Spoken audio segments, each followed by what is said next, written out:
कैसे online world में, digital युग में आपके दिमाग को कैसे इस तरीके की बात कही जाए, डर हो जाए और डर के चलते आप वही करें जो साइबर क्रिमिनल चाहते हैं आपसे। आगरा में एक महिला, उनको कॉल आता है, 60 साल की महिला है, टीचर, और उनको कॉल आता है कि आपकी बेटी जो है वो किसी संदिग्ध रैकेट का हिस्सा है, उनका नाम सामने आया है और हम उनको अरेस्ट कर रहे हैं। अब इस केस में क्या होता है, इस केस में उनको इतना झटका लगता है कि उनको उसी समय हार्ट अटैक आ जाता है, उनकी मृत्यु हो जाती है। पहला सिद्धांत ऑनलाइन वर्ल्ड का ये है, आप किसी पर विश्वास नहीं कर सकते।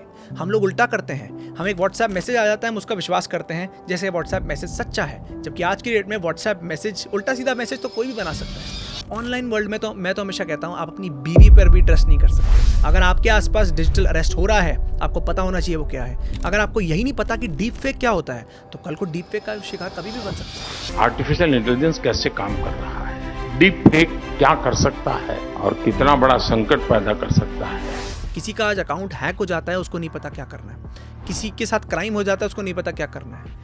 क्या सही है क्या गलत है, इंटरनेट पे जानना बहुत ज़रूरी है। आज गांव-गांव में लोगों के पास स्मार्टफोन है, लेकिन वो किसी हथियार से कम नहीं है। चैट जीपीटी ऐसे ही फ्री नहीं मिला है आपको। आपका डेटा जो आप चैट जीपीटी से बातें करते हैं, उसकी वजह से ये फ्री है। आप साइबर क्रिमिनल को हायर कर सकते हैं। ये मिलते हैं? ये मिलते हैं। और अगर आप मुझसे स्पेसिफिक पूछेंगे कहाँ मिलते हैं, डार्क वेब। डार्क वेब एक अलग ही दुनिया है, जिसको हम, जो इंटरनेट का 90% डार्क वेब ही है, जिसको हम गूगल बोलते हैं। गूगल 2-3% भी नहीं इंटरनेट में। साइबर क्रिमिनल्स हमेशा आपसे 2 कदम आगे रहेंगे, हमेशा। ये सुनने में कड़वा लगता है, बड़ी सच्चाई है। क्राइम बढ़ेंगे, कम नहीं होने वाले हैं। और ना लॉ आपके हाथ में है, ना सरकार आपके हाथ में है, ना पुलिस वाले आपके हाथ में है। आपकी अपनी सुरक्षा आपके हाथ में है, क्योंकि जब स्कैम होता है ना, तब कोई मदद नहीं कर सकता। आप अकेले उस जो लॉस का भुगतान आपको करना पड़ता है। तो इसीलिए सतर्क रहेंगे तो आने वाले टाइम में सुरक्षित रहेंगे। हेलो, हाय, नमस्ते। आपने जामतारा मूवी देखी होगी। कैसे चालाकी से आपको फ़ोन किया जाता है और आपके बैंक अकाउंट से पैसे गायब। आए दिन आप ये सुनते रहते हैं कि यार मेरा फेसबुक हैक हो गया। और मैं बताऊं, नए तरीके भी मार्केट में आ गए हैं जब से चैट जीपीटी आया है, एआई आया है। यानी टेक्नोलॉजी अभी अपने चरम सीमा पे है। तो जितने भी साइबर क्रिमिनल्स हैं, वो बहुत अलग तरीके से सोच रहे हैं। तो आज हम उसके डॉक्टर को लेके आए हैं, ठीक है, यानी पुलिस को लेके आए हैं, वकील को लेके आए हैं, जो आपको ये बताएंगे कि आप साइबर क्राइम से, डिजिटली जो हो रही हैं उससे कैसे आप बचें। चाहे वो व्हाट्सएप का हो, चाहे फेसबुक का हो, चाहे गूगल का हो, एनी काइंड ऑफ। तो हमारे साथ हैं दुग्गल सर। सर नमस्ते, कैसे हैं आप? ऑल गुड जी, ऑल गुड। सबसे पहले सर, आप काफ़ी हैंडसम, यंग और वाइब्स बड़ी क्लियर है आपकी, मतलब एक पॉजिटिव वाइब्स आ रही हैं। सो आप मैसेंजर के तौर पे हैं। सो जो हमारी ऑडियंस है सर, वो Tier 2 और 3 की है, तो भाषा को हम सरल रखेंगे, सरलता से रखेंगे। अभी आजकल एक न्यूज़ वायरल हो रही है, डिजिटल अरेस्ट। हमने ये सुना था कि पुलिस वाले आते हैं, अरेस्ट करके जाते हैं, हथकड़ी लगाते हैं। ये डिजिटल अरेस्ट क्या है, please explain sir. Cyber criminals हर समय, हर वक्त सिर्फ एक ही फिराक में होते हैं, कैसे हम सिस्टम में कोई लूप होल निकाल सके और कुछ नया बना सके। ओके। इंसान क्रिएटिव है, लेकिन जब गलत डायरेक्शन में इस्तेमाल किया जाए तो नए नए क्राइम पैदा होते हैं। उसी में से आजकल जो नया सामने आ रहा है, उसको हम कहते हैं डिजिटल अरेस्ट। ये डिजिटल अरेस्ट क्या है? एक सिंपल सी एक्सरसाइज होती है, जहाँ आपको एक कॉल आएगा, आपको या तो दूसरा बंदा कहेगा मैं पुलिस से बोल रहा हूँ, मैं बैंक से बोल रहा हूँ, मैं कोई जज हूँ, या कोई भी इन्वेस्टिगेटिंग अथॉरिटी का पार्ट हूँ। मतलब कोई अथॉरिटी होगी, कोई ऐसी अथॉरिटी जिससे डर पैदा हो सकता है। आप अलर्ट हो जाओगे। आप पे कोई रैंडम इल्ज़ाम लगाया जाएगा कि आपके अकाउंट में इतने पैसे आए हैं, ये पैसे किसी क्राइम में इस्तेमाल हुए हैं, इसलिए हम आपको पकड़ेंगे, या आपका नाम किसी रैकेट में शामिल हुआ है। कुछ ना कुछ ऐसा बोलेंगे जिससे आप डर जाओ कि आपके ऊपर अब ये XYZ धारा लग जाएगी। जब आप डर गए तो आपको बोलेंगे आप वीडियो कॉल पर आइए। आप वीडियो कॉल पर आएंगे तो जनरली पुलिस का ये मुखौटा पहनते हैं, एक सेटअप लगाते हैं कि आपको लगेगा पुलिस थाना ही है। कोई कैमरा के सामने बैठा होगा, आपको लगेगा कि हाँ बड़े एक सीनियर पुलिस ऑफिशियल है, वो आपसे बात करेंगे और वैसे ही बात करेंगे जैसे कोई असली पुलिस ऑफिसर बात करता। वो प्रॉपर होते हैं, प्रॉपर गेट, पूरा सेट लगाया होता है, जैसे फिल्मों का सेट होता है वैसे ही सेट लगाया होता है। आपसे बात करेंगे, वो ट्रेन भी वैसे होंगे, अच्छी इंग्लिश बोलेंगे, सब कुछ बोलेंगे, आपको 1% शक नहीं होगा कि नकली है। वो इतना डर पैदा कर देंगे आपके उसमें। और देखिए, जब पुलिस की बात आए, कोई CBI की बात आए, तो बंदा डर ही जाता है।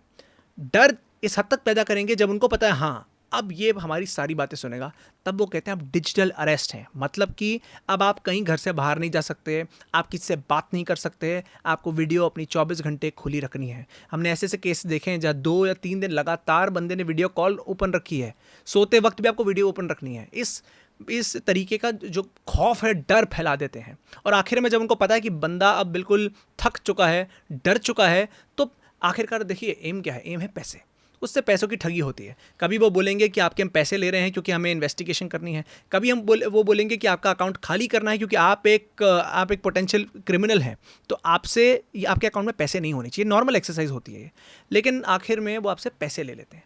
इसमें टेक्नोलॉजी का खेल कुछ नहीं है, इसमें आपकी साइकोलॉजी से, आपकी मानसिकता से खेला जाता है। उसको हम अंग्रेजी में तो साइबर साइकोलॉजी बोलते हैं, लेकिन अगर मैं सरल शब्दों में बोलूँ, कैसे ऑनलाइन वर्ल्ड में, डिजिटल युग में आपके दिमाग को कैसे इस तरीके की बात कही जाए, डर हो जाए, और डर के चलते आप वही करें जो साइबर क्रिमिनल चाहते हैं आपसे। ग्रेट, यानी आपको पूरा हिप्नोटाइज कर देते हैं शब्दों से। सो क्या ऐसा कोई इंसिडेंट अभी हुआ है किसी के साथ? पिछले 3 दिनों में मैंने 5 इंसिडेंट सुने हैं। पीछे आगरा में एक महिला, उनको कॉल आता है, 60 साल की महिला है, टीचर, हाँ, और उनको कॉल आता है कि आपकी बेटी जो है वो किसी संदिग्ध रैकेट का हिस्सा है, उनका नाम सामने आया है और हम उनको अरेस्ट कर रहे हैं। अब इस केस में क्या होता है, इस केस में उनको इतना झटका लगता है कि उनको उसी समय हार्ट अटैक आ जाता है, उनकी मृत्यु हो जाती है। पहला केस ये। दूसरा, हमने पीछे देखा एक टेक्सटाइल टाइकून, वर्धमान ग्रुप के जो बहुत पद्म भूषण, उनके साथ 7 करोड़ का स्कैम हुआ है, जहाँ पर साइबर क्रिमिनल्स ने बोला, उन्होंने दिखाया कि हम सुप्रीम कोर्ट जज हैं। आप मानिए, इतना बड़ा जो लेजेंड है अपनी फील्ड का, वो बात इनकी मान गया। तो साइकोलॉजी से खेलते हैं। तीसरा एक और केस है जहाँ पर एक महिला है, हमारे ही जहाँ मैं रहता हूँ 2 ब्लॉक छोड़ के महिला रहती हैं, तो उनको कॉल आता है कि आपके जो अकाउंट में, और 2 लाख उनके अकाउंट में ट्रांसफ़र होते हैं, उनके अकाउंट में 2 लाख ट्रांसफ़र हुए। उनको कॉल आया कि ये 2 लाख किसी रैकेट का हिस्सा है, इससे जो है आतंकवादी एक्टिविटीज़ का कनेक्शंस हिस्सा हैं। है। हाँ, हाँ, तो हम आपके ऊपर भी हम कार्रवाई करेंगे। उनको डरा दिया जाता है, उनको वीडियो कॉल पे लाते हैं, 2 दिन तक रखते हैं कि आप डिजिटल अरेस्ट हो चुके हैं, वो शब्द इस्तेमाल करते हैं। और 2 दिन के बाद वो बोलते हैं आपके सारे जो अकाउंट के पैसे हैं आप निकालेंगे, हम इसकी जांच पड़ताल करेंगे। 2.5 करोड़ का स्कैम हो जाता है। और 2.5 करोड़ का स्कैम होने के बाद जब उनसे हमने बात की, वो शॉक में थी, उनके पास कुछ बोलने को नहीं था कि ये हुआ क्या मेरे साथ।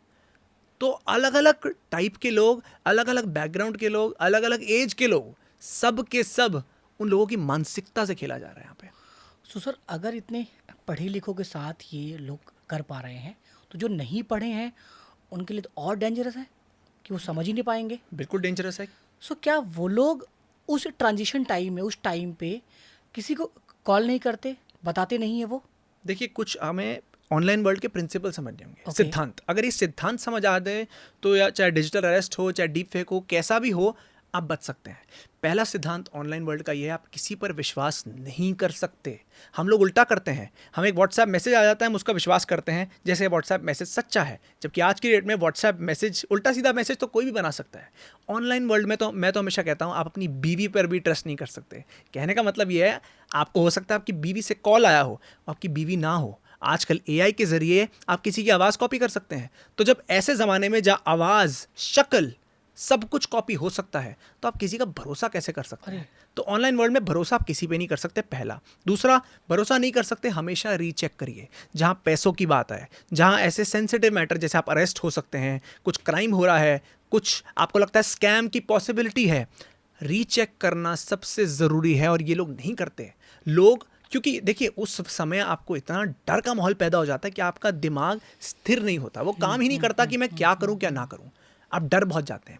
हमेशा रीचेक करिए। और तीसरा, सबसे महत्वपूर्ण, अपने आसपास जो साइबर क्राइम हो रहे हैं उसकी बेसिक जानकारी सबको होनी चाहिए।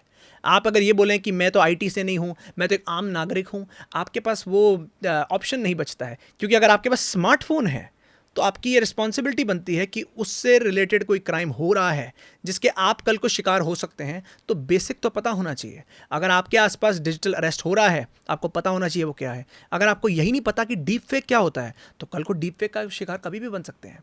तो ये कुछ चीज़ें, चाहे कोई भी हो, चाहे डिजिटल अरेस्ट हो, चाहे कोई भी फाइनेंशियल फ्रॉड हो, आप ये 3 चीज़ें दिमाग में रखेंगे, कहीं ना कहीं आप बच सकते हैं। और अगर आपके सवाल का जवाब दूं कि उस टाइम बंदा नहीं सोचता, वो हिप्नोटाइज ही इस तरीके से कर लेते हैं, इस तरीके से ट्रेंड होते हैं कि आपके डर का माहौल कब फैलाना है। और जब इंसान डरता है तब वो सही से नहीं सोचता। हम अभी शांति से बैठे हैं, हम सोच पा रहे हैं, हम अपना दिमाग इस्तेमाल कर पा रहे हैं क्या सही है क्या गलत है। जब इंसान डरता है वो हड़बड़ाता है, और हड़बड़ाहट में वो बस चाहता है कि मेरी जान छूटे किसी तरीके से। ओके, सो वर्धमान जी के अलावा अगर आप वहाँ पे होते, सो आप क्या इन्वेस्टिगेट करते? यानी अगर लोगों के पास ऐसे कॉल्स आ रहे हैं तो उनको फर्स्ट स्टेप क्या लेना चाहिए आपके हिसाब से, जो प्रॉपर वो इंट्रोगेट कर पाएँ? देखिए, सबसे पहला अगर मैं लाइव केस स्टडी दूं, अगर आपको ऐसा कॉल आता है, सबसे पहले तो आप ये जान लीजिए कोई भी अथॉरिटी हो, चाहे वो पुलिस हो, बैंक हो, कोई जज हो, इन्वेस्टिगेटिंग अथॉरिटी हो, कोई भी आपको व्हाट्सएप वीडियो कॉल पे आने के लिए नहीं बोलेगा। Okay, checklist 1। चेकलिस्ट 1 आपको वो या तो आपको पुलिस थाने में बुलाएंगे, बैंक में बुलाएंगे अगर कोई सच्ची कार्रवाई है, पहला। दूसरा, अगर मुझे कॉल आता और मुझे ये सच्चा लग रहा है, मैं एक बार इंटरनेट पर चेक ज़रूर करता। 1 मिनट भी नहीं लगेगा आपको अपना लैपटॉप या फ़ोन पे से चेक करने के लिए कि ऐसा कुछ है भी या नहीं है। होता क्या है, हम पुलिस का नाम सुनते ही हमें लगता है कि हम डर इतना चाहते हैं कि हमें समझ नहीं आता कि क्या इनके पास ये ताकत है। तभी बोलते हैं अपने राइट्स का, अपने जो आपको संविधान में राइट्स दिए हुए हैं उसका आपको पता होना बहुत ज़रूरी है। पुलिस को ये पावर कभी नहीं है कि आपको वो ऑनलाइन बुलाकर इन्वेस्टिगेट करे जब तक कोई पुख्ता सबूत आपके सामने ना खड़ा कर दे वो। Checklist number 2। तीसरा सबसे ज़रूरी है, जहाँ पर भी आपको, अब ये डिजिटल अरेस्ट में जो मैं तीसरा बोलने वाला हूँ, ये डिजिटल अरेस्ट में तो नहीं होता, लेकिन जनरली हमने स्कैम्स देखे हैं जहाँ लोगों को ना लालच दिया जाता है, आप इतने पैसे कमा लेंगे, आप ये इन्वेस्ट करिए, आपको ये मिल जाएगा, वो मिल जाएगा। ये हमने कोविड के टाइम पे बहुत देखा था। हाँ, जहाँ पर भी इंटरनेट पर आपको कोई चीज़ बहुत ही ज़्यादा, जिसे हम इंग्लिश में कहते हैं too good to be true, आपको लग रहा है ये तो पॉसिबल ही नहीं हो सकता, वहाँ आपको बच के रहना चाहिए। फॉर एग्जाम्पल, अगर रियल वर्ल्ड में आप जा रहे हैं, आपको किसी ने 50,000 रुपये रोड पे रैंडमली थमा दिए और बोला कि सर ये 50,000 रुपये रख लीजिए, मैं आपको देना चाहता हूँ, आपका दिमाग क्या कहेगा? आपका दिमाग खनकेगा, कुछ तो गड़बड़ हाँ है। यार, क्यों देना क्यों देना चाहते हो? कुछ तो गड़बड़ है, ये नहीं हो सकता। ये जिसे कहते हैं ना कुछ ज़्यादा ही सही हो रहा है। अगर कुछ चीज़ बहुत ज़्यादा ही सही हो रही है तो कुछ तो दाल में काला है। इंटरनेट स्पेस में सेम चीज़ लागू होती है। अगर मैं डिजिटल अरेस्ट की बात करूँ, अगर आप पे इतना बड़ी कार्रवाई हो रही है, पहली बात आप थोड़ा शांति से सोचिए कि यार मेरा इससे कोई नाता हो भी सकता है। हाँ, सही हमने बात है। आजकल की डेट में कोरियर स्कैम्स देख रहे हैं, जहाँ पर वो बोलते हैं कि आपका कोरियर है, इसमें कुछ ड्रग्स पाए गए हैं तो आपको हम पकड़ रहे हैं। जबकि मज़े की बात यह है कि ऐसे लोग फंस रहे हैं जिन्होंने लास्ट 2-3 साल में कोई कोरियर ही नहीं किया। बेसिक चीज़, अगर बाप आपने रे। कोरियर ही नहीं किया तो कोरियर स्कैम में आप कैसे फंसेंगे? कैसे फंसेंगे? तो उस टाइम पर स्थिरता, शांति रखना कि क्या हो रहा है, क्योंकि हमारा क्या होता है, हम डर जाते हैं, अब क्या होगा क्या होगा। कुछ भी हो, मैं कहता हूँ अगर आपके पीछे CBI भी आ गई हो, हमेशा 1-2 मिनट तो रहते हैं शांति से सोचने के लिए कि हुआ क्या है। और ये जितनी भी आप केस सुन लीजिए, जो लोग बचे हैं, लक बाय चांस इसको मैं कहता हूँ, जिसको लोग जब बचे हैं उन्होंने 1 मिनट अपना दिमाग लगाया कि ये क्या हो क्या रहा है मेरे हाँ, साथ। शांत होकर शांत हो 2 कदम गए, पीछे 2 हट के कदम पीछे सोचा। रख के सोचा कि क्या हो रहा है, हाँ, ये जो भी है क्या मेरे से नाता है, क्या ये मेरे साथ हो सकता है। और हम इंसान इतने स्मार्ट ज़रूर हैं, चाहे वो कहीं से भी आते हैं, हम इतने स्मार्ट ज़रूर हैं, हमें पता लगा लें कि क्या सच है क्या झूठ है। लेकिन हाँ, चौथी चीज़ जो सबसे घातक है आजकल के AI युग में, डीप फेक, यानी एक ऐसी, अगर मैं सरल भाषा में बोलूँ, एक वीडियो वायरल हुई थी ना, साउथ इंडियन इनके डीप फेक बनते हैं, एक्ट्रेस के deepfake। डीप फेक बनते हैं। हमने इलेक्शंस में पॉलिटिशियंस के डीप फेक बनते देखे हैं। डीप फेक वो टेक्नोलॉजी है जिससे आप वीडियो में किसी की भी शक्ल बदल सकते हैं और वो वीडियो में आपको लगेगा कि हाँ यही बंदे की क्या कहते हैं शक्ल है। डीप फेक, वॉइस क्लोनिंग का मतलब किसी की आवाज़ कॉपी की जा सकती है। तो अगर ये 2 चीज़ें आजकल के ज़माने में हो रही हैं, हमने कितने ऐसे केस देखे जहाँ पे कॉल आता है, और जैसे अब मेरे को कॉल आया और मेरे को कॉल आया कि जी मैं तुम्हारा चाचा बोल रहा हूँ, और आवाज़ मेरे चाचा की है, तो मुझे तो लगेगा कि अरे मेरे चाचा मुसीबत में, उनको पैसे चाहिए। तो रुकिए, 2 मिनट थमिए, अपनी चाची को फ़ोन करिए, पता लगाइए है नहीं है क्या है। 3 हफ्ते पहले मेरे साथ हुआ है, मैं बैठा हूँ, मैं और मेरा दोस्त, मैं अपने दोस्त के घर पे था, मेरे दोस्त को कॉल आया कि उसके फादर जो दूसरे कमरे में बैठे हुए थे, उसके फादर का कॉल आया उन्हीं की आवाज़ में, और ये बोला गया है कि बेटा मैं बड़ी मुसीबत में हूँ, मुझे 60,000 रुपये दो, मुझे यहाँ से निकलना है। वो तो चलो हम बच गए क्योंकि उसके फादर तो दूसरे कमरे में थे, लेकिन अगर नहीं होते वो ज़रूर फंस जाता। और अगर लोगों का सवाल है कि ऐसे ये काम कैसे करता है, हमने देखा है फिशिंग, मछली कैसे पकड़ते हैं हम इतना बड़ा जाल बिछाते हैं, उसमें जो मछली फंस गई तो फंस गई। तो ये साइबर क्रिमिनल्स भी इतना बड़ा जाल बिछाते हैं, प्रोबेबिलिटी एक प्रोबेबिलिटी कुछ फंसेंगे कुछ नहीं फंसेंगे, लेकिन अगर 10-20% भी फंस गए, उनकी इनकम तो अच्छे खासे जनरेट हो जाती है। अच्छा सर, जिनके लॉस होते हैं, जिनके पैसे गए, वो जाते तो किसी बैंक अकाउंट में है, सो क्या यहाँ पे गवर्नमेंट या पुलिस या अथॉरिटीज़ जो हैं वो हेल्प नहीं करी लोगों की? देखिए, अनफॉर्चुनेटली हेल्प बिल्कुल कर रहे हैं। साइबर क्रिमिनल्स बढ़ते जा रहे हैं। मैं आपको रीज़न बताता हूँ क्यों। ये इंडस्ट्री इतनी तेज़ी से ग्रो कर रही है, अगर मैं पैसे जनरेट करने की बात करूँ।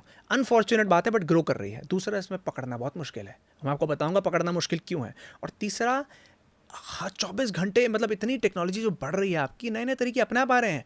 चैट जीपीटी जब आया तो साइबर क्रिमिनल्स का काम तो और आसान हो गया कि हमारे जो काम जो हम इतना टाइम लगाते थे कोडिंग करने में, ये हमारे 2 मिनट में करके दे देगा। तो हम और क्राइम्स कर सकते हैं। सोल्यूशन भी दे रहा है वो। सोल्यूशन भी दे रहा है, सब कुछ दे रहा है। और अगर आप बात करें कि अगर गवर्नमेंट क्या कर रही है, पुलिस क्या कर रही है, किसी बैंक अकाउंट में पैसे गए, वो बैंक अकाउंट एक नहीं होता, ये 50, 100, 200 छोटे छोटे छोटे बैंक अकाउंट्स में ये पैसे जाते हैं। अरे तो हर अकाउंट को पकड़ना, अगर आपके 1 करोड़ है, 1 करोड़ को मैं अगर इतना डिवाइड करूं, मैं 5-5 हज़ार रुपये में डिवाइड करूं और मैं इतने अकाउंट्स में भेज दूं, किस किस को पकड़ोगे? पहला। दूसरा, जितने हमारी पुलिस फोर्स नहीं, उससे तो कई लाख गुना ज़्यादा साइबर क्राइम हो रहे हैं।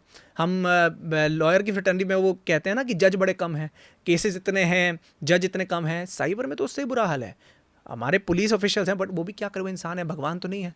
एक पुलिस ऑफिशियल जब तक एक केस कुछ सॉल्व करने जाता है, उसके सामने 10 आ जाते हैं। और गवर्नमेंट जो है वो कुछ रूल्स, जैसे एक आरबीआई नोटिफिकेशन आई थी 2017 में, उसने बोला, बेसिक ये बोली थी कि बात कि अगर आपके पैसे गए हैं तो 72 आवर्स के अंदर अगर आपने बैंक को इन्फॉर्म कर दिया प्रॉपरली, आपने रिटन इन्फॉर्म कर दिया कि मेरे साथ ऐसा ऐसा हुआ है, तो बैंक की लीगल रिस्पॉन्सिबिलिटी बनती है। ये नोटिफिकेशन मैं पहले ही बोल चुका हूँ। लोग कहते हैं सर ऐसा नहीं होता, वैसा नहीं होता। आप जाके नोटिफिकेशन ढंग से पढ़िए, उसमें भी काफ़ी चेंजेस हुए हैं। अभी लास्ट कुछ महीने पहले लास्ट चेंज हुआ है, तो अब वो नोटिफिकेशन सिर्फ इतना कहती है कि आपको ये साबित करना पड़ेगा कि आपकी गलती नहीं थी। अरे क्योंकि बहुत लोग बीच में इसका भी गैर उपयोग कर रहे थे। हाँ, स्कैम हुआ नहीं, बैंक के पास चले गए, मेरा स्कैम हुआ है, और वो पैसे कहाँ से आते हैं आपके पास? वो बैंक को अपनी जेब से देने पड़ते हैं। साइबर क्रिमिनल से तो पकड़ के नहीं ला रहे वो, मतलब उसमें भी स्कैम उसमें भी स्कैम है। मैं वही बोल रहा हूँ ना, जब आप सोचेंगे कुछ क्राइम करना, तो आपका जो शैतानी दिमाग है वो ऐसे ऐसे आइडिया ले आएगा। तो जो नोटिफिकेशन है ये आज भी है, लेकिन वो ये कहती है कि आपको बैंक को प्रूव करना पड़ेगा कि आपके साथ सच में कुछ हुआ है और आपकी गलती नहीं थी उसमें। और गलती जो जिसको हम अंग्रेजी में नेग्लिजेंस बोलते हैं, उसके भी वो बड़ा है ना, जिसे एक इंटरेस्टिंग शब्द है, वो केस टू केस डिपेंड करता है कितने हद तक आपकी गलती है। कम गलती है, ज़्यादा गलती है, तो बहुत कुछ हो रहा है। लेकिन it's better to be safe than sorry. ये जो अंग्रेजी में कहावत है, हिंदी में अगर मैं बोलूँ, आप गलती पछताए क्या जब चिड़िया चुग गई खेत। आपको गलती ही नहीं करनी चाहिए। प्रिकॉशंस। ओके, सो आपके जैसे अकाउंट्स होंगे, बैंक अकाउंट्स होंगे, सो क्या आप यूपीआई यूज़ करते हैं? नहीं, मैं यूज़ नहीं करता है। ओके, आप इसके एक्सपर्ट हैं, आप इसके कानूनी दांव पेच भी जानते हैं। आपके साथ कभी हुआ कुछ, आपका कुछ गया? बहुत बार हुआ ज़रूर है, लेकिन भगवान की कृपा है कि मैं 24 घंटे ये सब सुनता हूँ तो दिमाग में बस गया है। तो मैं आपको बताता हूँ ना, 3 दिन पहले एक और कॉल आया मेरे को, और ये आई एम श्योर हर किसी को आते होंगे। कॉल आया, जी मैं वकील बोल रहा हूँ, मैं ये XYZ कोर्ट से बोल रहा हूँ। मैंने कहा अच्छा जी बताइए। और हम वकीलों में बड़ा कॉमन है कि हम बात करते हैं। अच्छा, कोर्ट से हूँ, ये मैटर है, और ये मैटर में ना मुझे आपकी सहायता चाहिए। मैंने कहा अच्छा बताइए। आप ना मुझे एक FIR ड्राफ्ट करके दे दीजिए। मैंने कहा क्यों करनी है? उसका जवाब नहीं था। अच्छा, मैं जब उसके बारे में थोड़ा और पढ़ा, तो आजकल ऐसे भी स्कैम हो रहे हैं कि आप AI के थ्रू आप लीगल डॉक्यूमेंट बना सकते हैं नकली, जो देखने में बिल्कुल असली लगेगा। और जो उस बंदे ने मुझसे मांगा, तो मैंने फिर 2 कड़ियाँ जोड़ी कि हाँ, इसने मुझसे इसलिए मांगा, इसके पास एक डेमो FIR आ जाएगा किसी वकील का, साइबर वाले वकील का। अब उसको इस्तेमाल करके नकली कॉपीज बना सकता है। हमारे ये पीछे केस था, दिल्ली का ही केस है, कितना आई थिंक हाँ महीना पुराना केस है। बंदे के घर साइबर क्रिमिनल्स पहुंच गए पुलिस की वर्दी में, और उन्होंने नकली FIR उसके सामने रख दी। देखो आपके पे ये है, आपके पे ये इल्ज़ाम है, ये धारा है, आप चलिए। और बंदा मान गया। अच्छा, नकली पुलिस वाले? नकली पुलिस वाले, नकली FIR। और बंदे, कोई भी इंसान अगर वहाँ होता वो बेवकूफ़ बन जाता, वो बंदे की गलती नहीं है। समझ गया। लेकिन इतना बढ़ रहा है, उसकी हद नहीं है कोई। और प्लस ये है कि अगर आप लॉजिकल हो गए और आप सब चीज़ों को क्राइम या और आप चीटिंग समझ रहे हो सकता है सही चीज़ों को आप निगलेक्ट कर दो और फिर बाद में फंस जाओ। ये मतलब ना आप मर पा रहे हो, ना जी पा रहे हो, वो बीच में अटके हो, और लिटरेसी इतनी कम है। अब क्या लगता है कि अब सरकार को एकेडमिक लेवल पे और गांव लेवल पे, चाहे वो पंचायत के थ्रू हो, इस लिटरेसी को बढ़ाया जाना चाहिए? बिल्कुल बढ़ाना चाहिए। और ये जो कॉन्सेप्ट है जिसको हम कहते हैं साइबर हाइजीन, ये होता क्या है? आप कोविड-19 में हम सैनिटाइजर इस्तेमाल करते थे, क्यों? कि वायरस ना फैले, हम वायरस से बचे रहें। तो उसे हाइजीन बोलते हैं कि आप Okay. साफ सफाई। तो आप ऑनलाइन स्पेस में क्या साफ सफाई कर रहे हैं, आप क्या सही है क्या गलत है, इसकी बेसिक जानकारी लोगों को आज नहीं पता। किसी का आज अकाउंट हैक हो जाता है, उसको नहीं पता क्या करना है।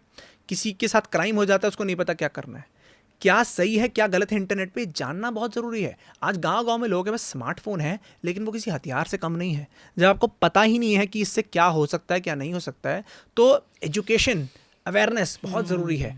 नो डाउट सरकार जो है चालू कर चुकी है, लेकिन प्रॉब्लम पता है क्या है? प्रॉब्लम यह है कि साइबर क्रिमिनल्स इतनी तेज़ी से बढ़ रहे हैं और हम लोग हमारी हमारी स्पीड बहुत कम है। तो गैप इंक्रीज ही होता जा रहा है, गैप बढ़ता जा रहा है दिन प्रतिदिन। हम लोग अपने काम में बिजी हैं, सब लोग रहते हैं, लेकिन ये जो मेजर प्रॉब्लम किसी को समझ नहीं आ रही, जो सबको इम्पैक्ट कर रही है, आज हम देख रहे हैं हर दूसरे दिन कोई नया केस। और ये साइबर क्रिमिनल्स हर हफ्ते में ट्रेंड भी चेंज करते हैं। इनका पैटर्न ये रहता है जैसे डिजिटल अरेस्ट है, जब तक ये क्राइम हुए, मीडिया में बात आई, लोगों में अवेयरनेस आई, ये नया पैटर्न ले आते हैं, नया ट्रेंड ले आते हैं। क्योंकि डिजिटल अरेस्ट आपको पता लग गया तो आप सतर्क हो गए, आप शायद नहीं फंसोगे, कुछ नया क्राइम ले आते हैं। बिहार में कुछ टाइम पहले एक स्कैम हुआ था जिसको उन्होंने बोला था प्रेग्नेंट करो पैसे कमाओ। ये स्कैम का नाम था, उनकी वेबसाइट पे लिखा हुआ था। और उसमें क्या था, वो लोग लड़कों के पास जाते थे, गांव के और शहर के दोनों, उनसे बोलते थे हमारे पास कुछ लेडीज़ हैं, वो प्रेग्नेंट नहीं हो पा रही, उनको बच्चा पैदा करना है, आप उनकी सहायता करिए इस नेक काम में, लेकिन उसके लिए 40,000 की इन्वेस्टमेंट है, आपको हम 2 लाख रुपए देंगे अगर आपने उनको प्रेग्नेंट कर दिया। लोगों ने कहा बहुत बढ़िया है जी, हमें तो प्रेग्नेंट करने के पैसे मिल रहे हैं। लेकिन वो 40,000 लेकर वो रफू चक्कर हो जाते थे। मतलब आप सोचो, ये नाम था स्कैम का, फिर भी लोग बेवकूफ़ बन गए, क्योंकि इंटरनेट पर एक अच्छी वेबसाइट थी, वो इंग्लिश में मैसेज भेज रहे थे, तो लोगों को लगा हाँ ये तो बात करने में बात करने में जेंटल है, ये कुछ सच ही बोल रहे होंगे, जेन्युइन है।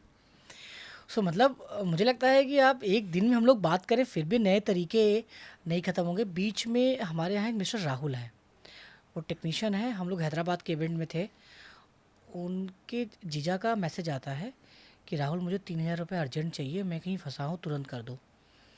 तो राहुल ने 3,000 रुपये भेज दिए। तो बोला राहुल 3,000 से नहीं हुआ, मुझे और कुछ पैसे भेज दो। वो भेजता गया। फिर वो अपनी दीदी को फ़ोन करते हैं कि जीजा को इतना पैसा क्यों चाहिए? तो बोले जीजा को पैसा क्यों चाहिए, जीजा तो यही है। डीपी वैसे ही, बस नया नंबर था और उसके 10,000 रुपये चले गए। तो इस केस में राहुल क्या करना चाहिए था? सबसे पहला अगर गए ये स्कैम है ना? स्कैम बिल्कुल है, बिल्कुल स्कैम है। अनफॉर्चुनेटली यहाँ पर जो मैंने आरबीआई नोटिफिकेशन की बात की है, यहाँ होशो हवास में राहुल ने भेजे। राहुल को पता था कि उसके जीजा हैं, दो कि स्कैम है, लेकिन होशो हवास में उसने लगा जीजा हैं, उसने भेजे। गलतियाँ राहुल की है। राहुल को पता होना चाहिए था कि रीचेक तो करता, पहले कॉल कर देता, दीदी पहले कॉल कर लेता। अच्छा नया नंबर है, क्यों नया नंबर है, क्या अच्छा है? फ़ोन किया उसने व्हाट्सएप पे, तो जीजा का ही आवाज़ था, एआई जो हम वॉइस जो आप क्लोनिंग जो बोलते आप हैं। अभी आपने बोला। और ये अगर आप पूछेंगे इतना आसान कैसे है, आज इंटरनेट पे फ्री टूल्स हैं जिससे आप डीप फेक बना सकते हैं, फ्री टूल्स हैं जिससे आप वॉइस क्लोनिंग कर सकते हैं। और अगर आपको और बेटर वर्जन चाहिए तो पेड वर्जन है, बट 1500 पर मंथ। अगर मुझे स्कैम करना है लाखों का, तो मैं 1500 खर्चने में क्यों कतराऊंगा? बाप रे।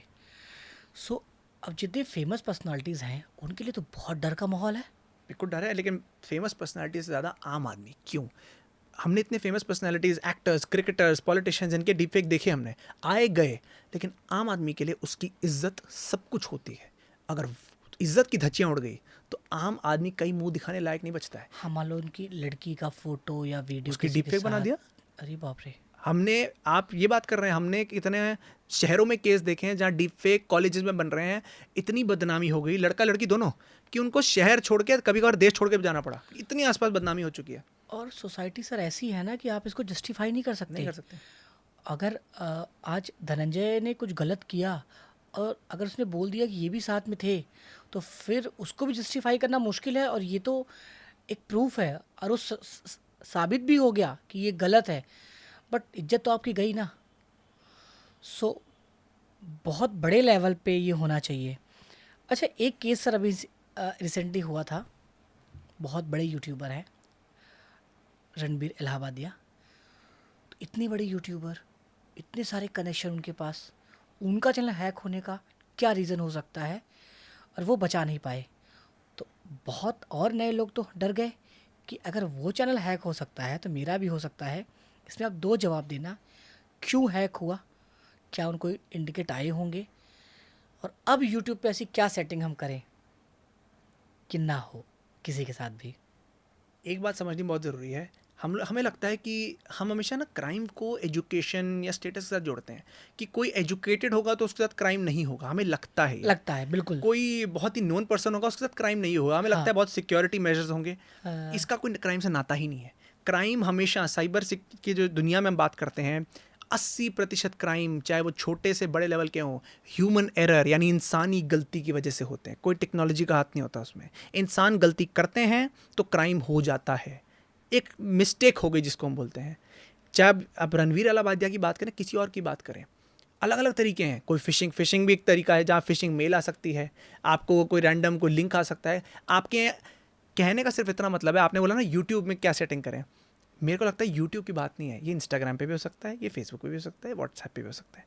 जब देश के अलग अलग देशों के प्रधानमंत्रियों के अकाउंट हैक होते हैं तो यूट्यूबर्स के तो कुछ भी मतलब रखा नहीं ना फिर। कुछ तो प्रिकॉशन होंगे सर। प्रिकॉशन ज़रूर है। नंबर 1 प्रिकॉशन ये है सतर्कता। आप कभी भी इंटरनेट पर चीज़ें लाइटली नहीं ले सकते हैं कि जी मेरा सब बढ़िया है। और खासकर कंटेंट क्रिएटर्स के तो बिल्कुल नहीं, उनकी दुकान है इंटरनेट, उनका जो सोशल मीडिया अकाउंट है उनकी दुकान है। अगर आपकी हैक हो गया तो आपकी दुकान गई। तो पहली बात सतर्कता। आपने जो ये केस देखा, बिना केयरलेसनेस के, कहीं ना कहीं केयरलेसनेस हुई है। चाहे कोई मेल आई हो, उन्होंने नहीं पढ़ी, कोई लिंक क्लिक कर दिया हो, कुछ ना कुछ हुआ है जहां, और मैं ये नहीं कह रहा इन्होंने किया, कोई इनके टीम मेंबर भी हो सकता है। बड़ी बड़ी कंपनी जिनमें डेटा ब्रीच होता है, वो सीईओ गलती थोड़ी करता है। एक एम्प्लॉय ने एक मेल पर क्लिक कर दिया जिसमें कोई फिशिंग लिंक था, वो पूरी कंपनी को डुबा लेता है। तो पहला है सतर्कता। दूसरा है, आप इंटरनेट को फॉर ग्रांटेड नहीं ले सकते। हमें लगता है इंटरनेट फ्री है तो इंटरनेट तो हमारा दोस्त है, यहाँ सब बढ़िया है। मैं हमेशा कहता हूँ इंटरनेट जंगल की तरह है। जंगल में जाएंगे तो शेर भी मिलेगा, सांप भी मिलेगा, कुछ भी मिल सकता है। आप प्रिडिक्ट नहीं कर सकते कि जंगल में कुछ नहीं मिलेगा, कुछ भी मिल सकता है। इंटरनेट भी वही है। अच्छे लोग भी हैं लेकिन उससे कहीं ज़्यादा बुरे लोग हैं, क्योंकि इंटरनेट पर बेवकूफ़ बनाना आसान है। इंसानी फितरत है, इंटरनेट पर सब कुछ विश्वास कर लो। हमेशा एक बात याद रखिए, इंटरनेट की एक कहावत है, अगर आपको कुछ भी इंटरनेट पे फ्री मिल रहा है तो प्रोडक्ट आप हैं। चैट जीपीटी ऐसे ही फ्री नहीं मिला है आपको। आपका डेटा जो आप चैट जीपीटी से बातें करते हैं उसकी वजह से ये फ्री है।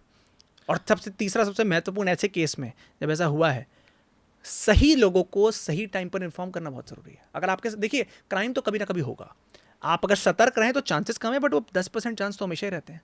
अगर हो गया ऐसे केस जैसे यूट्यूबर के, उसमें मैं बिल्कुल ये अच्छे खासे कनेक्टेड होंगे अलग अलग लोगों से, लेकिन ये और लोगों के लिए, मैं सिर्फ बड़े यूट्यूबर्स की बात नहीं कर रहा, किसी से भी बात कर रहा हूँ।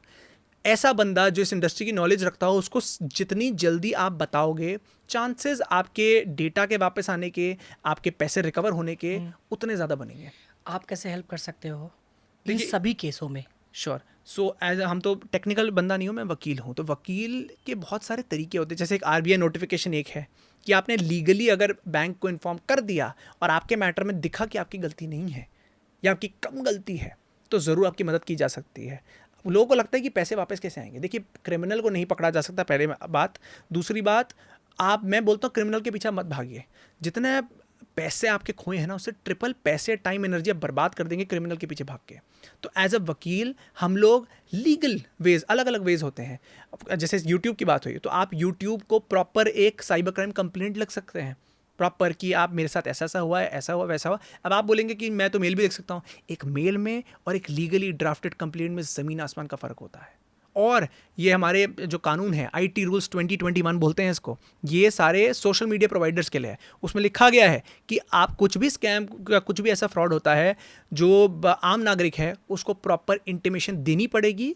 15 दिन के अंदर आपकी जिम्मेदारी है जवाब देने की। लेकिन प्रॉपर एक बेसिक मेल भेजना प्रॉपर इंटीमेशन नहीं होती है। इंटीमेशन मतलब प्रॉपर आपने दूसरे को इन्फॉर्म कर दिया, आपको लगता है मैंने मेल लिख दिया, हो गया, नहीं। लीगली प्रॉपर उसमें सारे नुक्ते होने चाहिए, तब जाकर दूसरी कंपनी के ऊपर भी दावेदार बनता है, उनकी रिस्पॉन्सिबिलिटी बनती है आपको आपके रिप्लाई देना। वो टर्मिनोलॉजी क्लियर होनी चाहिए। और अभी एक सर और कुछ हो रहा है स्कैम, कि मेरे बहुत सारे क्लाइंट एजुकेटर्स हैं या लाइव जो जाके कोच करते हैं, पढ़ाते हैं। एक टीचर हैं जिनके ऑनलाइन में एक्सपेक्टेड 20,000 थे, और ऑडियंस आ गई 2 लाख। अब वो परेशान, अब वो कह रहे हैं मुझे सोल्यूशन दो आप। तो आपको कोई कॉल करता तो आप क्या सोल्यूशन देते और क्या समझते पहले इस केस को, कैसे समझते? सबसे पहले मैं समझता कि ऑडियंस पहली बात तो सच्ची है नकली है। नकली, उनके हिसाब से नकली, क्योंकि उनका बैंडविड्थ ही 2 लाख है, अरे 20,000 है लाइव का। तो पहली बात तो मैं समझता मोटिव क्या है। पहले मैं जब भी कोई क्राइम होता है मैं पूछता हूँ आपको कोई क्यों हमला करेगा, आपके पैसे चाहिए? जैसे हमने इनके यूट्यूबर के केस में देखा, इनके कोई पैसे नहीं चाहिए थे किसी को, इनको नुकसान देना था कि इनको परेशान करें, इनकी वीडियो हम ब्लॉक कर दें, इनका अकाउंट ब्लॉक कर दें।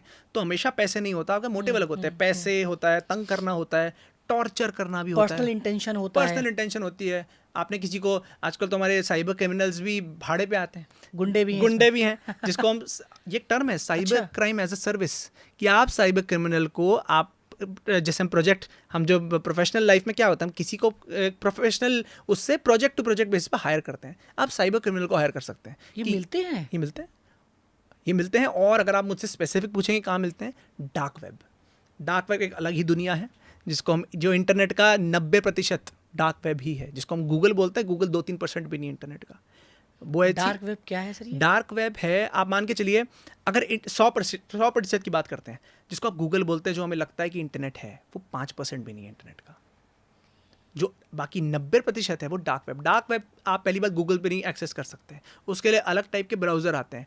आप जब यहाँ घुसते हैं तो डार्क वेब की खासियत क्या है, सारे इलीगल काम यहाँ होते हैं। क्यों? क्योंकि हर किसी की आइडेंटिटी अनोनिमस होती है। मतलब आप किसी को बता नहीं सकते, दोनों पर्सन एक दूसरे को जानते नहीं है और ना उनको आप पकड़ सकते हैं। तो यहाँ पर लोग एक दूसरे को सुपारी भी देते हैं, लोग ड्रग्स की स्मगलिंग होती है, डेटा बेचते हैं, सब जितने उल्टे सीधे काम आप सोच सकते हैं वो सब डार्क वेब पे बाप होते हैं। रे, तो यहाँ पकड़ना बड़ा हाई नहीं है, अब ये बिटकॉइन की तरह हो गया। बिटकॉइन की तरह, उससे भी बदतर, क्योंकि डार्क वेब की खासियत ही है ना, ऐसी जगह जहाँ दो एक दूसरे को जानते नहीं, और बिल्कुल आप अनोनिमस, डार्क लिखा है, अंधेरा लिखा है, तो पूरा अंधेरा है, फिर- आप अंधेरे में आप अपना काम कर रहे हैं और प्रॉपर चीज़ें होती हैं। डेटा तो कितना, जो भी नॉर्मल डेटा ब्रीच होता है हमेशा डार्क वेब पे सेल पे लगता है।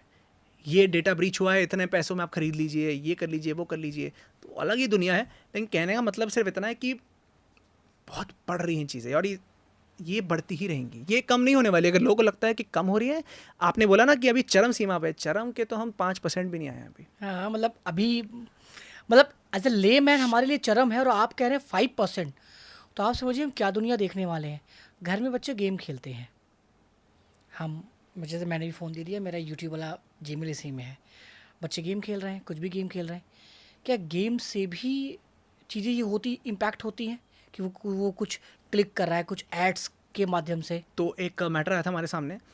ऑब्वियसली नॉर्मल है कि आपका बच्चा 2-3 साल का है, आपने उनको फ़ोन पकड़ा दिया, बहुत रोता है, फ़ोन पकड़ा लीजिए, आप शांत हो जाएगा बच्चा। तो भाई साहब ने भी यही किया। अभी भाई, ये जो बच्चा है ये गेम खेल रहा था। अब गेम के टाइम क्या होता है, कुछ एड्स आते हैं, ठीक है, बच्चे को नहीं पता, 2-3-4 साल का बच्चा क्या ही पता होगा, उसको तो कुछ भी क्लिक कर देगा। हाँ, तो कुछ ऐड आए इनके सामने, बच्चे ने क्लिक कर दिया, ऑटोमेटिकली इनके क्रेडिट कार्ड जो कनेक्टेड था उससे पैसे कटते थे हर महीने। अच्छा, इनको पता नहीं लगा। इनका बच्चा 8 साल का हो गया आज, 4 साल के बाद इनको कहीं पता लगता है इतनी बड़ी मेरी पेमेंट कहाँ से जा रही है। अरे बाप और रे। आई थिंक कितना 67 lakhs नाउ, 67 lakhs की पेमेंट जा चुकी है 4 सालों के अंदर। वो कहते हैं हुआ कैसे? जब कार्ड कंपनी से पता गया तो उन्होंने बोला आप ही इतने देर से पैसे आप आउट हुए जा रहे हैं, आपने परमिशन दे रखी है। बच्चों को भी टारगेट किया जाता है, क्योंकि माँ बाप की नेचर पता है कि यार बच्चों को फ़ोन पकड़ा देंगे, ये कुछ भी टैप करेंगे, क्या करेंगे। आप ये बात कर रहे हैं, आज नॉर्मल गेम्स में पोर्नोग्राफिक वेबसाइट्स के लिंक तक आते हैं। अच्छा, मैं इससे बात करने वाला था कि इंडिया में पोर्न बैन है, लेकिन लोगों, जैसे आपने डार्क वेब बोला, उनके लिए भी बहुत सारे रास्ते होंगे। तो क्या वो भी एक तरीका हो सकता है, जो ये व्हाट्सएप पे कुछ केस बीच में हुए थे कि व्हाट्सएप पे कॉल आता है, न्यूड लड़की है और रिकॉर्डिंग कर लेती है, और फिर ये कहती है कि मैं इसको इंटरनेट पे डाल दूंगी। मतलब हाँ। फिर उसके Blackmail होते हैं। लोग फ़ोन करते हाँ। हैं, ठीक है। तो क्या उसका कनेक्शन उस पोर्न वाले से है? ये आइडेंटिफाई कैसे करते हैं? और उन्हीं टाइप के लोगों को के साथ ऐसे क्यों होते हैं जो इस टाइप के होते हैं? देखिए, पहले तो मैं एक मिथ्या क्लियर करना चाहूँगा। पॉर्न देखना इलीगल नहीं है, लेट्स शेयर करना हमारा कानून कहता है। आपने कुछ भी ऐसा शेयर किया इंटरनेट पर जो पोर्नोग्राफिक हो, जो सोसाइटी के में लोगों के दिमाग को मैला कर दे, तब इलीगल ज़रूर है, क्योंकि आप दावेदार हैं, आप सोसाइटी में गलत चीज़ें फैला रहे हैं, तो वो इलीगल है, पहला। दूसरा, देखिए, जैसे मैंने गेम की बात की है, साइबर क्रिमिनल्स के पास आज की डेट में 10 दरवाजे हैं।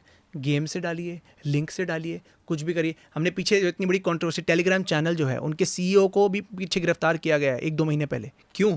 टेलीग्राम पे खुलेआम एंटी नेशनल ग्रुप्स बन रहे हैं, पोर्नोग्राफिक मटेरियल खुलेआम शेयर हो रहा है, पायरेसी जो मना है वो भी हो रही है।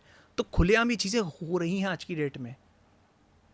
तो जब आप बात करते हैं कि कैसे हो सकता है, करने के 10 तरीके मैं आपको गिनवा सकता हूँ। व्हाट्सएप पर भी होता है, कम होता है प्लीज थोड़ा सर, ये ज़रूर है। सारे तरीके होते हैं जो हो रहे हैं जिनसे बचना चाहिए। पहला हमने डिजिटल अरेस्ट की बात की, उससे हमने बचने की बातें कर चुके हैं। दूसरा डीप फेक वॉइस क्लोनिंग, मैं बार बार बोल रहा हूँ क्योंकि लोग सच मान लेते हैं। जो आपके पास इंटरनेट पे कुछ भी आ रहा है, कहीं से भी आ रहा है, आप उसको सच नहीं मान सकते हैं। रीचेक करिए। हमारे देश में ऐसे डीप फेक के चलते दंगे फसाद करना कितना आसान है। कोई पॉलिटिशियन है, अगर आपने उनकी डीप फेक बना के, जो उन्होंने कभी बोला ही नहीं, उल्टी सीधी स्टेटमेंट दे दीजिए, आप तो उसको सच मान लेंगे और कई दंगे हो सकते हैं। रीचेक करिए, गूगल पे जाइए। आजकल कितने डीप फेक बन रहे हैं, ये सेलिब्रिटी की मौत हो गई, आप गूगल पे जाइए तो पता लगेगा मौत तो हुई नहीं है। उसमें तो व्यूज़ भी आ रहे हैं। व्यूज़ आ रहे हैं। गजब। इंटरेस्टिंग है ना, क्योंकि लोगों को लगता है हाँ ये सच है।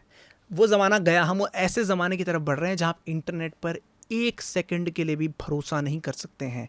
जो ये आपको न्यूज़ आती है, न्यूज़ गूगल पे जाके रीचेक करना बहुत ज़रूरी है। और तीसरा, साइबर क्रिमिनल्स हमेशा आपसे 2 कदम आगे रहेंगे, हमेशा। ये सुनने में कड़वा लगता है बट ये सच्चाई है। 2 कदम इसलिए आगे फिर आप रहेंगे चाहे जो हो, क्योंकि वो 24 घंटे एक गोल की तरफ, उनका एक फोकस रहता है, एक गोल की तरफ काम करते हैं वो। हम बटे हुए हैं, हमारी पर्सनल ज़िंदगी, प्रोफेशनल ज़िंदगी है। तो आप मान के चलिए ना, जो बंदा 24 घंटे एक चीज़ पे लगा रहा है, आप किसी चीज़ पे 3-4 घंटे लगा रहे हैं, तो उसने तो आगे बढ़ना ही है। 2 कदम आगे रहेंगे। अलग अलग नए टाइप के स्कैम आएंगे। अगर कोई आज मुझसे पूछे कि और कौन से नए स्कैम आने वाले हैं, वो कोई प्रिडिक्ट नहीं कर सकता। आप सिर्फ ये कुछ मूल मंत्र हैं जिनको दिमाग में रख सकते हैं। कोई भी स्कैम हो, आपको सतर्कता रहनी बहुत बहुत ज़रूरी है। और ये कभी मत सोचिए कि मैं कौन सा मुकेश अंबानी हूँ, मेरे साथ नहीं होगा, आपके साथ ही होगा। किस बैंक का यूपीआई हमें फ़ोन में रखना चाहिए डे टू डे यूज़ करने के लिए, जिससे हमारे पैसे बचे रहें? बिल्कुल सच्चा आंसर तो यूपीआई किसी बैंक का, किसी कंपनी का नहीं सेफ। यूपीआई टेक्नोलॉजी ही सेफ नहीं है। मैं इंटरनेट पे हमेशा एक बात कहता हूँ, जो आपको कोई भी टेक्नोलॉजी आपको आराम दे, उसमें कहीं ना कहीं कुछ ना कुछ तो देखिए आराम मिलता है, लेकिन कहीं ना कहीं उसकी जो मिसयूज़ करने की संभावना वो भी बढ़ जाती है। तो कैसे करें लोग, मतलब डे टू एक डे? बहुत ही प्रैक्टिकल तरीका है। आप यूपीआई यूज़ करें, मेरी तरह मत बनिए कि यूपीआई ना ही यूज़ करिए। मैं तो हर रोज़ केस देखता हूँ, तो इसी डर के मारे मैं यूज़ नहीं करता। हाँ। लेकिन अगर किसी को करना है, अलग बैंक अकाउंट से करिए, कम से कम पैसे रखिए। हफ्ते की थोड़ी मेहनत है, अगर आपके मान लीजिए हफ्ते का 5,000 का खर्चा है, उतने ही यूपीआई में रखिए। कल को खुदा ना खास्ता स्कैम हो जाए, 2-2.5 हज़ार का ही होगा। बट लोग क्या करते हैं, अपना यूपीआई मेन अकाउंट से जोड़ते हैं, जिनमें उनकी एफडी कभी तोड़वाई हो, अपनी जो सेविंग्स हैं, सब कुछ उससे जुड़ा होता है। तो आप यूज़ करिए, बट लेकिन मेहनत ज़्यादा है। हर हफ्ते आप उसमें पैसे उतने ही डालिए जितने आपको हफ्ते के लिए रिक्वायर्ड है। कल को गया भी तो 4-5 हज़ार से ऊपर नहीं जाएगा, आपको इतना दुख भी नहीं होएगा। तो एक प्रैक्टिकल तरीका है ये। मतलब पैसा आपका है, हाँ, सेंध को लगा सकता है साइबर क्रिमिनल जो है, वो आपको बचा के रखना है। क्या मौतें भी हुई हैं इससे, बिल्कुल हुई है। इन सब केसों के बाद? पीछे जैसा कि मैंने कहा, जो लेडी थी, जो टीचर थी, हाँ, उनको हाँ, कॉल हाँ। आया, हार्ट अटैक हो गया उनको। उनका I am sure cyber criminals का तो पैसे की ठगी था, लेकिन ये एक साइड इफेक्ट है। इतना खौफ पैदा कर दिया, उनको लगा मेरी बेटी इतने ऐसे रैकेट में फंस गई है। मौतें होती हैं कितनी बार। और ये आज की बात नहीं है, कुछ टाइम पहले आपने एक नाम सुना होगा, ब्लू व्हेल गेम थी, बड़ी फेमस थी, हाँ, जहाँ बहुत बच्चों की मौतें हो रही थी। आजकल के टाइम पर, अभी पीछे 2 हफ्ते पहले एक वीडियो फेमस हुई है, जहाँ बच्चा कह रहा है मैंने 96 लाख खो दिए बेटिंग में, बेटिंग ऐप में पैसे लगाते लगाते। काफ़ी वायरल वीडियो हुई है वो। हाँ, देखा मैंने सर, देखा। हाँ। तो ये आज के जो हमारे आने वाली जो यूथ है, जिसको हम कहते हैं, वो गुमराह होती है, क्योंकि शुरू से ही उनको कोई गाइड नहीं करता। तभी जो आपका बीच में सवाल था कि क्या जागरूकता ज़रूरी है, अवेयरनेस ज़रूरी है, इनको सिखाना ज़रूरी है, बिल्कुल ज़रूरी है। अगर आज की, जब आप शुरू में, आप जब बढ़ रहे हैं, आपको पता हो क्या सही है क्या गलत है, तो कल को साइबर क्रिमिनल आपको पकड़ेगा ज़रूर, लेकिन उस क्षण में आपके पास उस 1 मिनट के अंदर सोचने की क्षमता होगी कि मैं क्या करूं क्या ना करूं। सो मेंटल साइकोलॉजी को ही हमें मजबूत करना पड़ेगा, साइकोलॉजी को साइकोलॉजी से ही हराना पड़ेगा। सोचना पड़ेगा कुछ भी करने के पहले, बिफोर डूइंग एनीथिंग हमें 2 कदम पीछे लेना है, सोचना है, रिसोर्सेज के बारे में सोचना है, सलाह लेना है, और भले से सही चीज़ें हों, आपको यही समझना है कि आप हिप्नोटाइज हो रहे हो। आपको आप अपनी ईगो को छोड़ दीजिए ना। आप मान के चलिए आप महाबेवकूफ़ हैं। हाँ, हो बेवकूफ़। बेवकूफ़ हैं तो जो बंदा अपने आप को महाबेवकूफ़ बोलता है ना, वो रीचेक करता रहता है। वो ज़रूरी है? क्योंकि आप बेवकूफ़ इसलिए हैं, आपको क्रिमिनल हमेशा आपसे 2 कदम आगे है। तो आप क्या किसी कंपनी के सीईओ हो या गांव में पढ़ने वाले कोई नागरिक हो, कोई भी स्कैम का शिकार हो सकता है। और आखिर में मैं सिर्फ इतना कहना चाहूँगा कि क्राइम बढ़ेंगे, कम नहीं होने वाले हैं। और ना लॉ आपके हाथ में है, ना सरकार आपके हाथ में है, ना पुलिस वाले आपके हाथ में है। आपकी अपनी सुरक्षा आपके हाथ में है, क्योंकि जब स्कैम होता है ना, तब कोई मदद नहीं कर सकता। आप अकेले उस जो लॉस का भुगतान आपको करना पड़ता है। तो इसीलिए सतर्क रहेंगे तो आने वाले टाइम में सुरक्षित रहेंगे। गांव के लोगों के लिए क्या है, जो चोंगा फ़ोन यानी कीपैड फ़ोन यूज़ करते हैं, कभी कभी उनको लोन के लिए फ़ोन आता है, बिजली विभाग की तरफ से फ़ोन आता है, बैंक वालों की तरफ से फ़ोन आता है, वो कैसे बचे, उनको क्या करना चाहिए उस मोमेंट पे? क्या सही, हाँ प्लीज़। साक्षरता, मेरा नाम साक्षर है, इसका मतलब होना है कि आप पढ़े लिखे हो। तो साक्षरता तो ज़रूरी है हमारे भारत में, लेकिन उस समय जब भी कोई कॉल आता है, आप कंफर्म ज़रूर करिए कि आप भोले हैं। आपको जरूर, मैं ये नहीं बोलता, ये बहुत ही, वो चाहे सही हो गलत हो, सब कुछ चेक करना सब कुछ चेक करिए। आप बेवकूफ़ है ना, मानिए आप महा बेवकूफ़ हैं, आप सब कुछ चेक करिए। हो रहा नहीं और देखिए, चाहे कोई कितना भी बोले कि ये अभी होने वाला है, इसी क्षण हो जाएगा, इसी क्षण कुछ नहीं होता है। आपको मिनिमम 1 दिन का टाइम ज़रूर दिया जाता है, मिनिमम। उस 1 दिन में इनफ होता है। आप 4 जगह पूछ लीजिए ये सही है नहीं है। छोटी छोटी चीज़, आजकल गांव में नया केस आ गया है, ये लोग कहते हैं कि गैस की कनेक्शन काट देंगे अगर आप पैसे ट्रांसफ़र नहीं किए तो। हाँ, बिजली विभाग से फ़ोन आते हैं, हर जगह से फ़ोन आते हैं। और अभी तो शादियां करवा रहे हैं स्कैमर सारे। शादी दहेज ले रहे हैं। मैंने कुछ देखा है कि वो दूल्हा पहुंच भी गया है, वहाँ लड़की नहीं, ये नहीं, मतलब ऐसे केसेस बहुत हो रहे हैं। बहुत है। तो अब हम केस तो गिन नहीं सकते ना, उसके ट्रेंड गिन सकते हैं, हम बस अपना बचाव सोच सकते हैं। तो एजुकेट होना बहुत ज़रूरी है इसके टाइम सर, आज एजुकेशन लोगे, कल फिर लेना। मुझे लगता है इसमें बार बार डेली पढ़ना डेली है। आप नहीं बोल सकते कि जी हाँ, या तो आप स्मार्टफोन, आप हिमालय पर्वत पर चढ़े जाइए, आप ये स्मार्टफोन वगैरह सब छोड़ दीजिए, जो अलग बात है। लेकिन अगर इस्तेमाल कर रहे हैं तो आप ये नहीं बोल सकते जी मेरी गलती नहीं थी। तो क्या फ्यूचर में कोई बुक लिखने वाले हैं आप, कोई कोर्स बनाने वाले हैं, या कोई वेबिनार करने वाले हैं? वेबिनार्स हम करते रहते हैं। बुक मेरी आने वाली है, एक मैं लिख चुका हूँ, जो था साइबर क्राइम कौन से थे कोविड-19 के समय में। अब नई बुक आने वाली है नेक्स्ट महीने। तो कुछ ना कुछ हमारी ये प्रयास रहता है कि वेबिनार लोगों में को क्या करते हैं सर, क्या बताते हैं? अलग अलग टेक्नोलॉजी जो आ रही हैं उससे बचा के, क्या क्राइम्स हो रहे हैं उससे बचा कैसे जाए। कोई भी ज्वाइन कर सकता है? कोई भी ज्वाइन कर सकता है। अब मैं लिंक्डइन पर काफ़ी एक्टिव हूँ, आप उस पर जाके मेरे को फॉलो कर सकते हैं, लिंक्डइन, इंस्टाग्राम। और काफ़ी लोगों की क्वेरीज आती हैं, वहीं से कितने केसेस आ जाते हैं कि सर ये हुआ वो हुआ, क्योंकि हर किसी के साथ हो रहा है। जब हर किसी के साथ हो रहा है तो आपको एजुकेट होना उतना ही ज़रूरी है। अपनी फॉर्मल एजुकेशन तो ठीक है, बट डेली एजुकेशन का इसको पार्ट ज़रूर बनाइए। तो बीइंग एक्सपर्ट, आपकी लाइफ भी बहुत कॉम्प्लिकेटेड होती होगी, बिकॉज आपके लिए कुछ सही तो है ही नहीं। मुझे तो रीचेक, आप विश्वास नहीं करेंगे, मैं जब मेरी मदर का एक बार कॉल आया मेरे को, और वो एक्चुअली वो तकलीफ में थी, मैंने विश्वास ही नहीं किया। मैं रीचेक किया, मामा को कॉल किया, क्या मदर को कॉल करके पूछो ये वो, मतलब इस हद तक। क्योंकि मैं हर रोज़ जब 10-10, 15-15 केस आप सुनते हो, वो ना ऑब्सेशन बन जाता है आपके दिमाग में। आप हर समय रीचेक के मोड में रहते हैं, सही है नहीं है क्या है। गोल क्या है आपके जीवन का, क्या लगता है अब आपको कि मेरा तो गोल इतना है, मैं बोलता हूँ इंडिया को साइबर रेजिलिएंट बनाना है, कि जो हमारी जो युवा पीढ़ी है और जो हमारे भारत, क्योंकि हमारा भारत आज टॉप पर है हर चीज़ में, अगले 10-15 साल भारत के हैं। अगर भारत के हैं तो सबको एक जागरूकता बहुत ज़रूरी है कि साइबर क्राइम से बचा कैसे जाए। तो ये मेरा एक मेन सरकार अगर आपसे कोई सलाह ले, बिल्कुल, तो क्या सलाह देना चाहेंगे आप? सलाह सिर्फ इतनी देना चाहूँगा कि आज की डेट में हम लॉज ला रहे हैं, ऐसा नहीं है सरकार लॉज ला रही है, लेकिन स्पीड जो है, प्रायोरिटी हमें साइबर को बनाना पड़ेगा। अगर जिस दिन हम साइबर को प्रायोरिटी बना देंगे, उस दिन लॉज भी जल्दी आएंगे, पॉलिसी भी जल्दी आएगी। कुछ अमेंडमेंट्स बिल्कुल। अभी पीछे हमारा जो डिजिटल पर्सनल डेटा प्रोटेक्शन, जिसको हम DPTP एक्ट बोलते हैं, ये आया है। नया AI एक्ट आने वाला है जो डिजिटल क्रिएटर्स हैं उनके लिए। तो नई चीज़ें आ रही हैं, लेकिन मेरा प्रॉब्लम स्पीड से है। जिस स्पीड पर आ रही हैं उससे ट्रिपल स्पीड पर साइबर क्राइम्स इंक्रीज हो रहे हैं।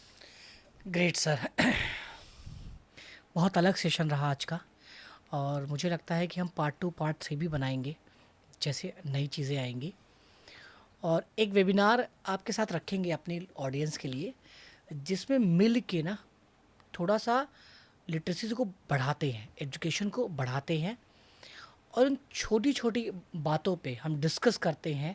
हो सकता है कुछ, अच्छा इनको भी पेशेंट बोलते हैं, वैसे तो हमें बीमारियां पता होती हैं कि गैस की प्रॉब्लम है ये, बट ये बीमारी कल आपके पास आ जाए आपको नहीं पता। बट आपको पता होना चाहिए कि ये बीमारी है, अदरवाइज़ आपको समझ में नहीं आएगा। बहुत ऐसे केसेस हैं सर, टचवुड मेरे साथ अभी तक ऐसा नहीं हुआ है, बिकॉज मैं कॉल पे इंटरटेन नहीं करता।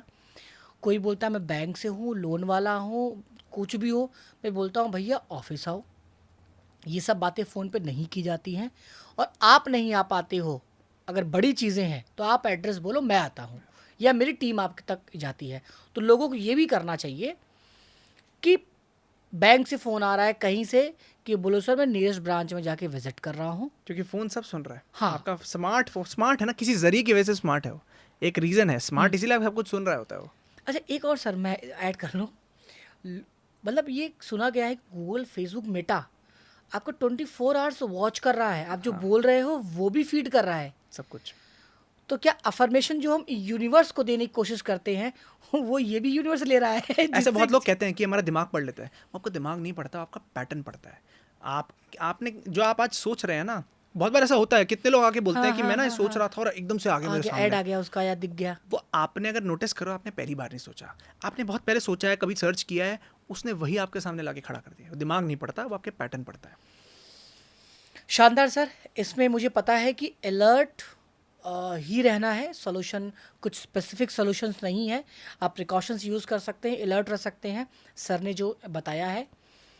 और आप वीडियोस को इतना देखिए और कोशिश करिए टीवी पे कोई शो आए, जैसे हम क्राइम पेट्रोल देखते हैं, डायल 100 देखते हैं, ऐसे crime petrol, cyber crime petrol कोई शो हो जिसमें ऐसे नए नए केसेस के बारे में मूवीज़ बने, शॉर्ट फिल्म्स बने, लोगों को एजुकेट करें, सो दैट वैसे ना आए।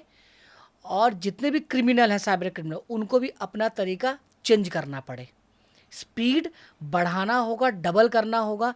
आपकी भी रिस्पॉन्सिबिलिटी है सर, बाकी आपकी भी है। सो मिलते हैं किसी और नेक्स्ट पॉडकास्ट में, तब के लिए सुरक्षित रहिए, खुश रहिए। और थोड़ा सा इंटरनेट पे ना आज के समय पे विश्वास मत करिए। और आपके बुजुर्ग या बड़े लोग कहे हुए बेवकूफ़ बेटा मत बनना, लेकिन अब बेवकूफ़ भी बनना। बेवकूफ़ बनोगे तभी जीवन में कुछ कर पाओगे। तो पॉडकास्ट सुनने के लिए आप सभी का बहुत बहुत धन्यवाद। Thank you so much.